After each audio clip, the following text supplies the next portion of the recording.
I don't need this.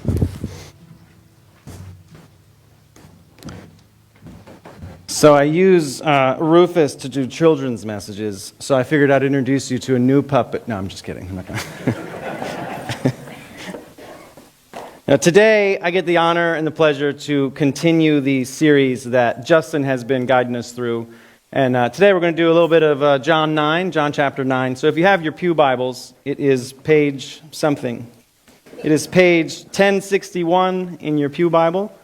And today we are going to see how this single little tiny act of faith by a poor blind beggar not only change a man's life, but completely transform him and lead him to a soul-saving conversation with Jesus. So that's what we're going to look for in here. We'll see how Jesus is physical. He uses these physical ailments in someone's body, the physical healing, to demonstrate and address spiritual blindness and open the eyes of all of us who would listen. So what's important here to know is what we came from. So I don't know, chapter 8, for those who are here, we observed in this chapter the understanding, we have to have the understanding of the connection that this miracle that we're about to read about has with the lessons that Jesus taught at the Feast of Booths somewhere in chapter 8 when he says, I am the light of the world. So we'll see him repeat that claim here again in chapter 9. And this time he performs a little bit of miracle to really hammer that point home. So we're going to watch that. So let's get started. Verse 1 through 3. As he passed by, he saw a man blind from birth. And his disciples asked him, Rabbi, who sinned, this man or his parents, that he was born blind? And Jesus answered, it was not that this man sinned, nor his parents, but that the works of God might be displayed in him. So this chapter begins just shortly after Jesus had to hide himself from almost dying. At the end of chapter 8, where he is correcting all of the leaders, and he uses his father Abraham as the main point here. Abraham, they had this claim on it, and he says, no, he uses I am. He was saying that he is before Abraham. And these people didn't like that. They got real upset. They grabbed some rocks, get ready to throw it at him. Thankfully, Jesus doesn't die there. He hides. He escapes. But there's some tension being built. Someone's throwing rocks. Usually it's not just because they're having a good day. Usually it's a bad thing that's happening there. So I don't know whether it was just the grumpiness that these disciples have, but from their previous exchange, but they jump to a conclusion right away. So they walk past this blind beggar. They see this man, can't see. He's begging on the side of the road. And the first thing they do is, rather than helping him, they think, I wonder what sins he did or what sins his parents did that made him blind. And now, it seems crazy, like a jump, but what's important here is that there's a cultural understanding at this time that that's kind of looked at. Jesus had this, he would bless those who were upright. He would bless those in good health and wealth, but he would curse those who were wicked or curse that were sick. This was their understanding. So if you saw a sick person, it was like, that person sinned a lot. And so this was like this understanding. So this isn't out of the ordinary, though it seems a little wild for us to think, how could someone see a blind person and think, they must have done something bad. They must have been bad there. So they're quick to judge this beggar. They're quick to find blame. And I think what's a little important here is that they miss out on the opportunity to help. They miss out on this. There's a little foreshadowing here. They don't see something. So let's continue on. But what's interesting is Jesus doesn't just give them the answer of he sinned. Parents, they tried to throw a rock at me earlier. He doesn't give that expected answer. Instead, he shines some light on the fact that there's a greater purpose for this man. There's a greater purpose for his suffering. Jesus says in verse 3, it's not that this man sinned or his parents, but that the works of God might be displayed in him. Jesus is telling them that this man's blindness has absolutely nothing to do with the sins of his parents. His blindness has a far greater and overarching purpose. Jesus is teaching his followers that this man was born blind so that right in this moment, he could teach them this profound truth of spiritual blindness and reveal himself as, like he said, as the light of the world. Now, I remember reading this. As I started reading it, I thought it was just another one of these parables that we get to read about where creates some fun, interesting perspective. Because as I was reading it, I couldn't help but think of all the times in my life where I'm thinking, how could this happen to me? Man, why has this happened to me? God, I've done so many good things for you, and why am I feeling like this? And I don't know if I'm assuming there's some in the room here that have that same feeling. And oftentimes we jump to trying to solve it, whether it's like go to sleep, take drugs, drink, something to end that pain real quick so we can move on from it. But what we're going to learn here is that if we do that, when we miss those little opportunities, we miss the chance for God to show us something awesome in our lives. So we're going to see a great example of that here in chapter 9. Moving on, verse 4 and 5. We must work the works of him who sent me while it is day. Night is coming when no one can work. As long as I am in the world, I am the light of the world. Now, I love that Jesus is quickly, he's making a point to act like real quick. He doesn't just think like, oh, let's think about why this guy's blind. No, he jumps right in, tells them what they need to do something. He's also getting the disciples to focus on seeing and doing rather than just speculating or blaming someone for the sins of this person. So, because God was sent here to accomplish the mission. And this is what Jesus is doing. He's being faithful to that mission that he has. And he's obviously fully aware that it's a Sabbath day. Night's approaching. He says in verse 4, we must work the works of him who sent me. I think that's implying God who sent Jesus. Now, of course, he could wait till the next day, not upset these Pharisees, not bother them, and not get we've seen it a few times. We'll talk about it again in a minute. But if he avoids that, avoids the ruckus, we might miss this huge point that he's going to try to make here. Again, Jesus is going to use this physical blindness of this man. Again, he's going to try to demonstrate the spiritual blindness of everyone that's involved in this story, and us. In verse 5, we get that repeat of the claim that Jesus is the light of the world. He's about to display that, his mercy and his glory and his power by healing this man. So we're going to watch. Let's go to verse 6. Having said these things, he spit on the ground, made mud with saliva, then he anointed the man's eyes with mud and said to him, go, wash in the pool of Siloam, which means sent. So he went and washed and came back seeing. Just interesting, we get this image of Jesus walking over to this beggar, bends over, spits on the ground, kind of odd, it seems, spits on the ground, makes little mud balls, rubs them on his eyes. Now the use of spit isn't as crazy. I mean, for me it was very strange, but then they used to think that people who are just healthy or wealthy, that their spit was worth rubbing on you or something like that. So the strange methods, but it wasn't strange to them. This was a practice that they used.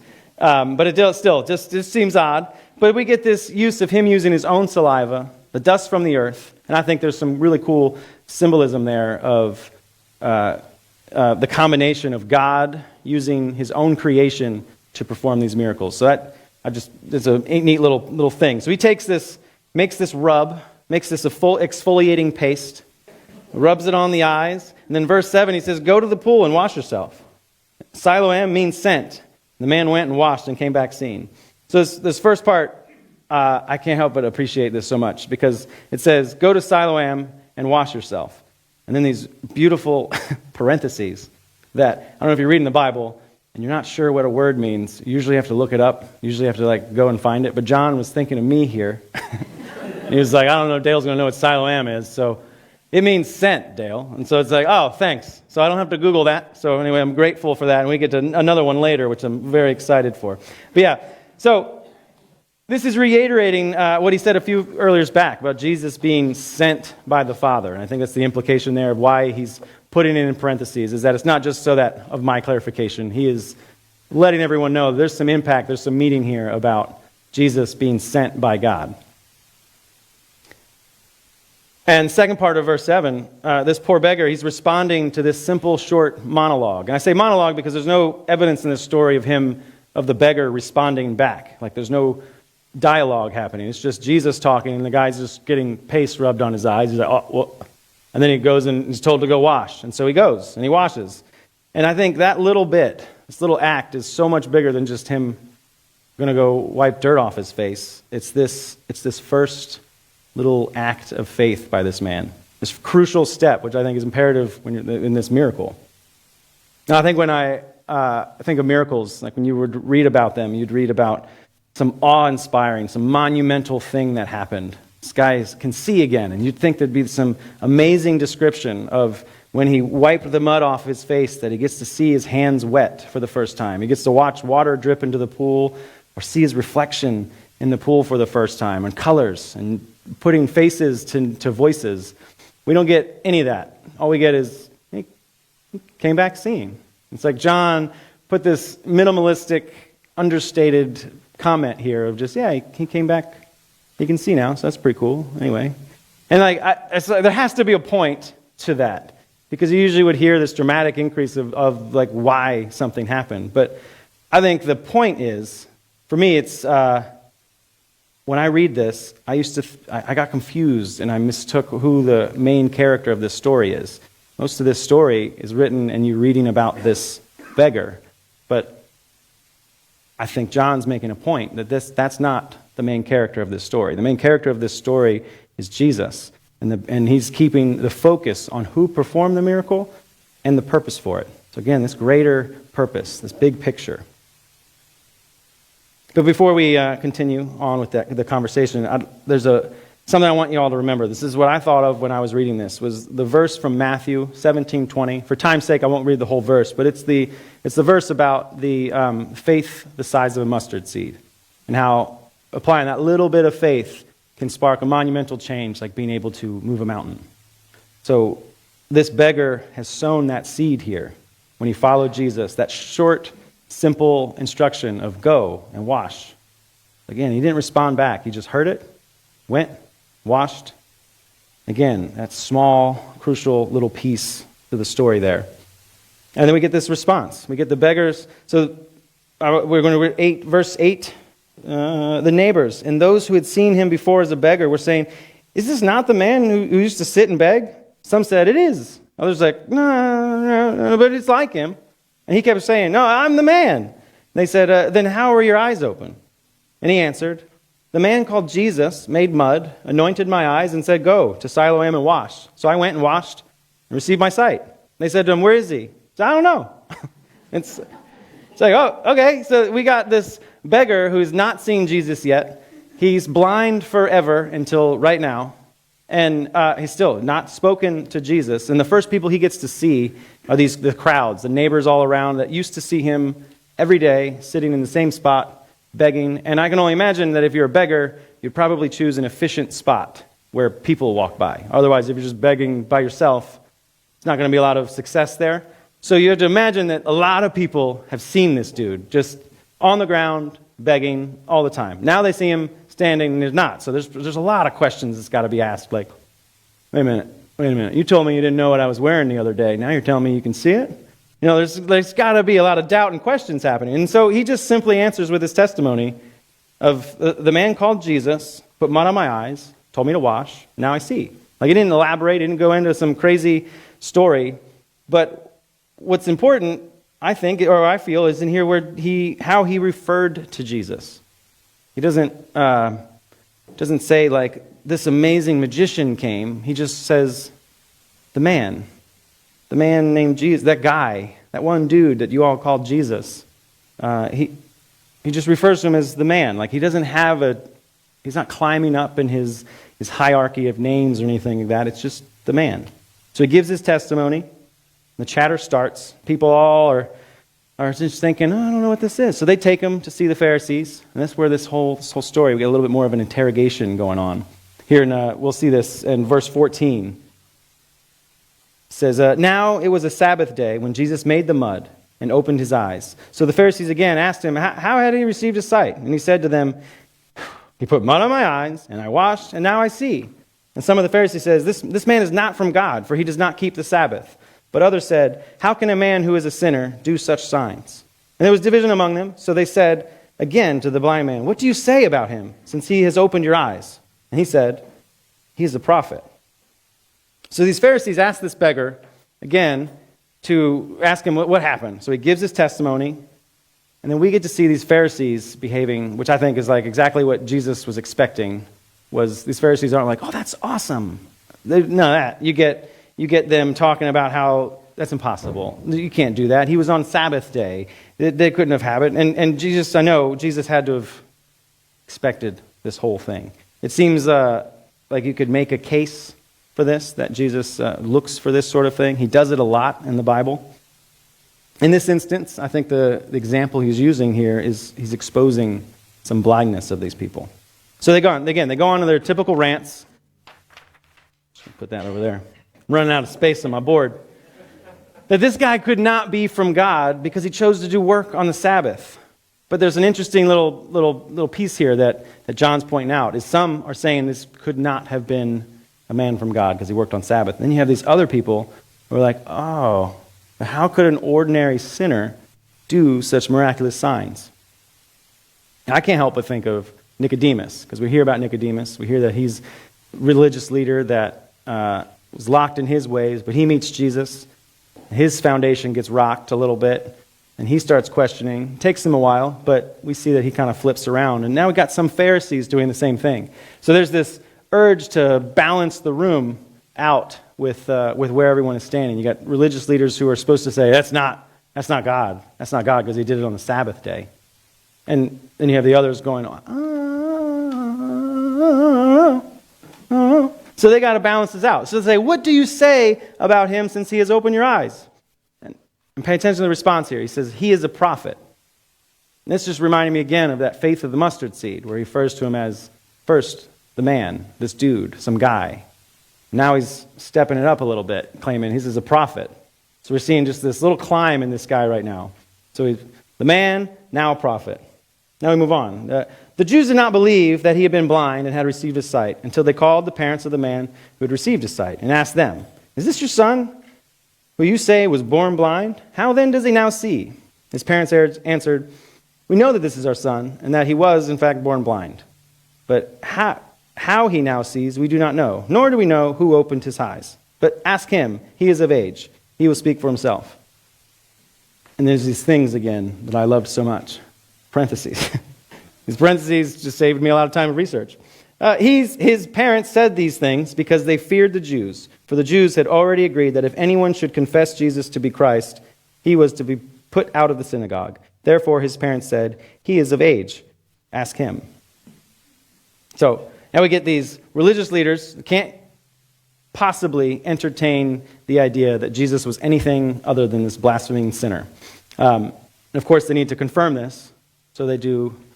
They need to confirm this as just a hoax. This guy was never blind. He was never born blind. He must have been seeing this whole time. And they start to treat this guy, as this unruly child. And when you have an unruly child, sometimes the next best thing is like, you know what? I'm going to talk to your parents. I'm going to talk to your parents. We're going to find out if this is true. And so they do. They bring in the parents. They ask them. And it kind of backfires because they just confirmed exactly what the guy was saying. It was like, no, I do know my son. Yep, he was born blind, and now he can see. I don't know how, but you should ask him. And so John says that the parents protected themselves and put the fate in their son back in their son's own hands. So these Pharisees tried to find a better result of this situation, but obviously they were met with just the exact same answer of, oh shoot, they did. They did. He must have been. This isn't working. So this is now exposing. The Pharisees aren't even still not accepting what's actually happening. They're just still latched on to this idea that they're wrong. This guy, who I don't see them Pharisees ever mention the name of Jesus. They keep referring to him as man. So they just cannot open their eyes to the fact that this miracle actually happened and that they don't know everything. Of course, now they got to go back to this drawing board, come up with a new plan. So we move on to verse 24. So the second time, they called the man who had been blind and said to him, hey, give glory to God. We know this man is a sinner. And he answered, hey, whether he's a sinner or not, I don't know. One thing I do know, though, is I was blind, and now I see. And they said to him, what did he do to you? How did you open your eyes? And he answered them, I've told you already, and you would not listen. Why do you want to hear it again? Do you also want to become his disciple? Now, this is my favorite verse in this.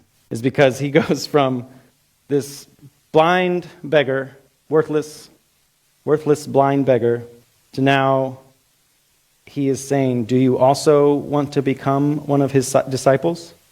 So there's just a lot of climbing there. But I'll come back to that. They drop that line of God should get glory for this. And their goal here is they hope that they could discredit Jesus in this situation and confirm this whole misguided belief. The problem is this truth that this beggar is sharing is in fact the truth that he's sharing. So I can't help but think of it like a situation in today's world. It's if Dan picks up a banana. You all look at Dan, he's not holding a banana, but then he picks up a banana. And I see him pick up a banana. And then you guys ask me, who's holding the banana? And I go, well, Dan's holding the banana. You go, no, he's not. I'm looking at Dan and go, I'm pretty sure there's a banana in his hand. And he goes, no, you can't have a banana. It's not my answer that's the problem here. My answer is I see a banana in Dan's hand. The problem, and similar with the beggar, it's not the answer the beggar's giving. It's the fact that the Pharisees aren't looking at what the beggar's saying. It's like you guys wouldn't look to see that Dan has a banana in his hand. It's a simple, I think it's humorous because it seems to be that simple to me of just look. He was blind and now he's not. So come on now. And it's this simple, factual testimony that he gives of, I was blind, but now I see.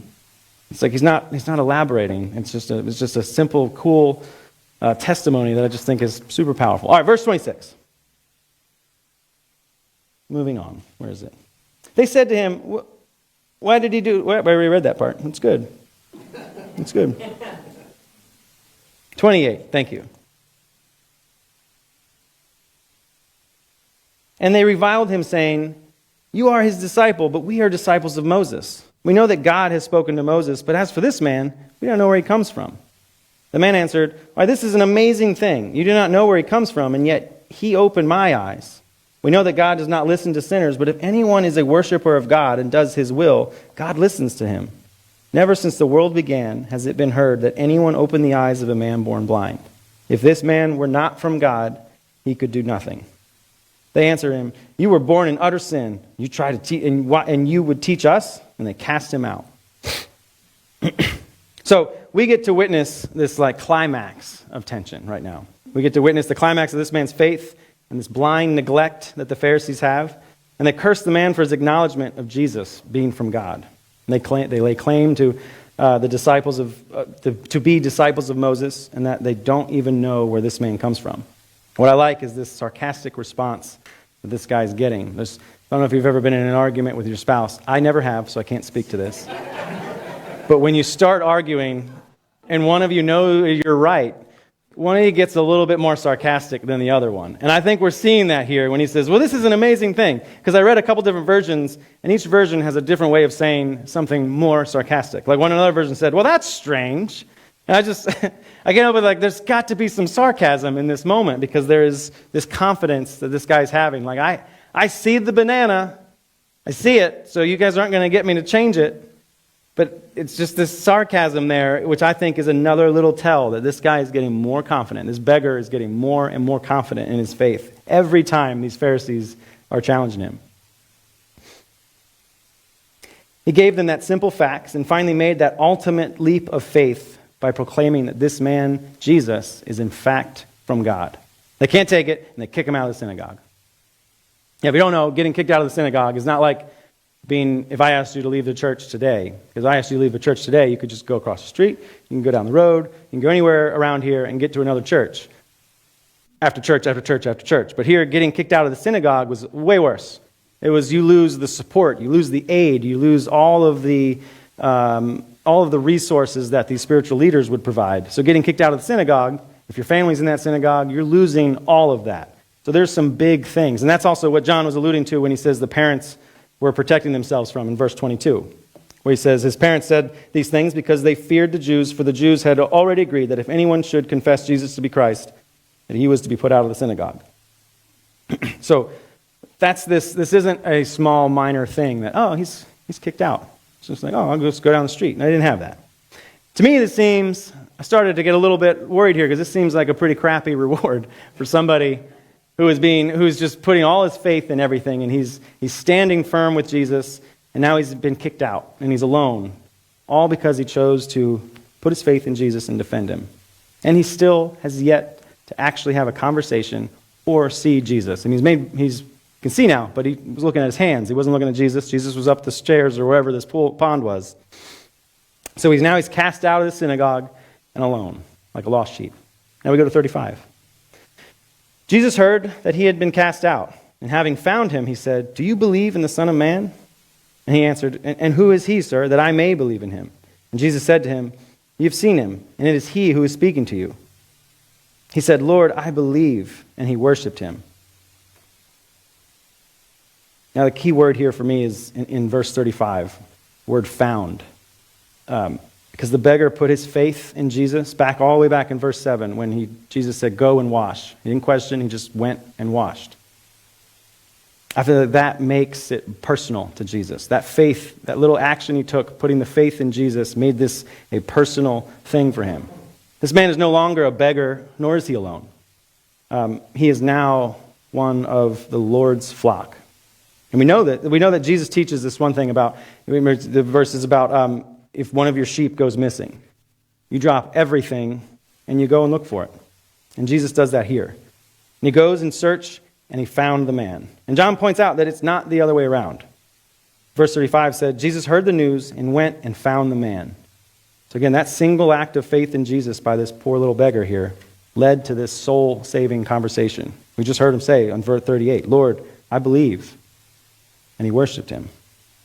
He could end the story there, but Jesus wasn't done. Jesus had a little bit more to prove here. Verse 39, Jesus said, "For judgment I came into this world, that those who do not see me may see, and those who see may become blind." Some of the Pharisees near him heard these things and said to him, "Are we also blind?" Jesus said to them, "If you were blind, you would have no guilt. But now that you say, 'We see,' your guilt remains." So we get to close out chapter 9 with Jesus bringing us like full circle to his whole reason of being sent and the point of this miracle. Jesus used this whole miracle process to expose the dangers of not letting Jesus open our eyes. These Pharisees were given ample opportunity, time and time again, and they asked the same questions over and over and over again, and they kept missing what Jesus was trying to show them. And they chose to ignore it. He called them guilty because they say they can see, but it's not, there's so many more characters in this story that this is referring to.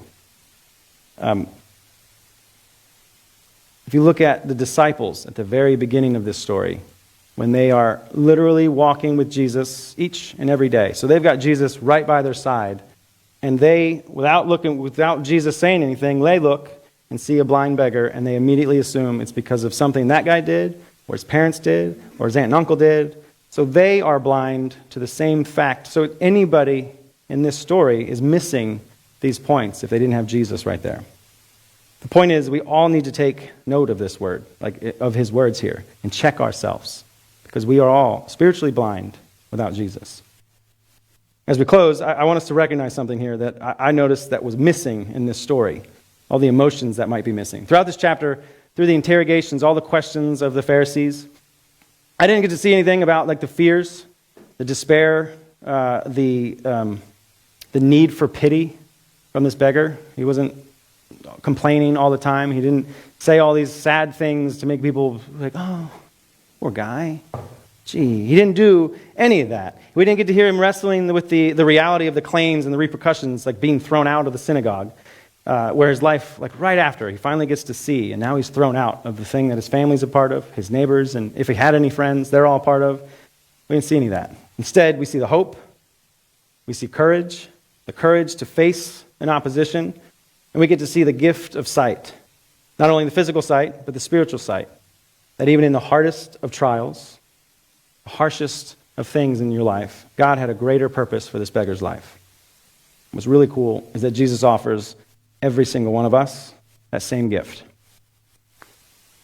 Whether we're veterans in our faith or completely new to the understanding of Christ altogether, I want you to hear this little piece. It takes the act of faith the size of a tiny mustard seed to have your eyes opened and your soul saved, to bring you hope and joy beyond anything that you could ever imagine, to give you the courage to face the challenges in your day. Jesus has a purpose for you. It's a purpose for me. He's got a purpose for every one of us in this room. The question is, will we let him show us? As the praise team makes their way back up here, I'd like for us all to reflect on these questions.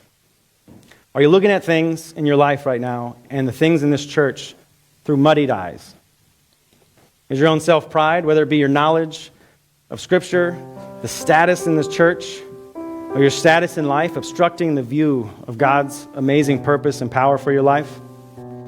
I want to encourage you right now to pray to Jesus. Pray and ask Him to wash away the mud from your eyes so you may see the light of the world and the life of God, the life that God has planned for you.